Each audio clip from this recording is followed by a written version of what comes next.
ఏంటంటే వారాహి అంటే భూమి అమ్మ. ఉమ్, భూమి అంటే వరాహమూర్తి అంటే అవును. భూమి. ఉమ్, ఇలా ఉంటుంది కదా, మనకు తెలుసు కదా. ఆ! ఆ, అంటే భూమికి సంబంధించిన ఎలాంటి వివాదాలున్నా, ఆ, ఇల్లు కట్టుకోవాలనుకున్నా, ఉమ్, పోయినసారి చేసుకున్న వాళ్ళండి ఎంత మంచి రిజల్ట్ చెప్పారు. ఉమ్, అంటే మేము ఇల్లు మారాలనుకుని కూడా గురుగారు మేము 6 నెలల నుంచి అనుకుంటున్నాం, 1 ఇయర్ నుంచి అనుకుంటున్నాం.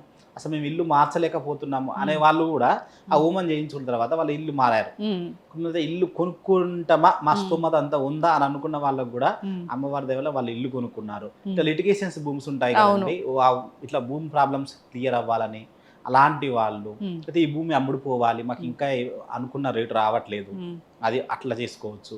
ఇంకోటి ఏంటంటే ఇప్పుడు అందరు రియల్ ఎస్టేట్ పడిపోయింది ఆ. అని అని కూడా అసలు హైదరాబాద్లో. ఏం లేదు, రియల్ ఎస్టేట్ పడిపోయింది, భూమి మీద పెట్టుబడి పెట్టాము, అవును, అది పెట్టినంత కూడా వస్తుందో రాదు అవును. అని.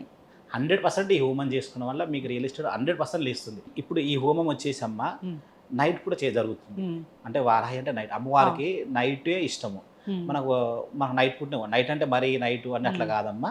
6 నుంచి స్టార్ట్ అవుతుంది. ఉమ్, మీరు 6 లోపు వచ్చేసి మీరు హోమంలో పాల్గొనవచ్చు. ఉమ్, ఎలాంటి వివాదాలు ఇట్లా ఉమ్, కుజుడికి సంబంధించింది. ఇప్పుడు ఉమ్, భూమి అంటే కుజుడు అన్నట్టు, ఉమ్, వరాహమూర్తి అన్న కూడా కుజుడే. అంటే ఉమ్, భూమికి రెండుకు అవును. తేడా ఉంటుంది. ఇట్లా కుజ దోషం ఉన్న, పెళ్లికి సంబంధించిన ఉమ్, అప్పుల బాధలున్నా, ఉమ్, ఏంటంటే అమ్మ గుప్త నవరాత్రులు. ఉమ్, గుప్త అంటే ఏంది? దాగి ఉన్నా, ఉమ్, అంటే మనం రహస్యంగా ఏమైనా కోరికలు మనకు ఉమ్, మనసులో చెప్పుకోలేని కోరికలు ఉంటాయి కదా, ఉమ్, అలాంటి కోరికలు కూడా అమ్మవారికి చెప్పుకొని ఉమ్, మీరు ఆ హోమం చేసుకోవచ్చు. ఉమ్, అంటే ప్రతి ఒక్కరు కూడా మనల్ని కలిసి మీరు హోమంలో చేసుకున్న వాళ్ళ అంత ఉమ్, అమౌంట్ మా దగ్గర లేను అనుకున్న వాళ్ళు కూడా ఉమ్, ఈ 9 రోజులు కూడా అమ్మవారి ఇంట్లో ఒక ఫోటో తీసుకొచ్చుకొని ఉమ్, నిత్యం కూడా అమ్మవారికి నైవేద్యంగా ధూప నైవేద్యంగా పెట్టి, బెల్లంపాక నైవేద్యంగా పెట్టి, సాయంత్రం వేళలో ఉమ్, ఆ రోజంతా నియమం పాటిస్తూ ఉమ్, ఆ సాయంత్రం పూట అమ్మవారి కవచం కానీ, అష్టోత్తర శతనామాలు కానీ, అమ్మవారికి సంబంధించిన ఎన్ని స్తోత్రాలు మీరు చదువుకొని ఓకే. మీ కోరిక సంకల్పం చేసుకోవచ్చు. ఉమ్.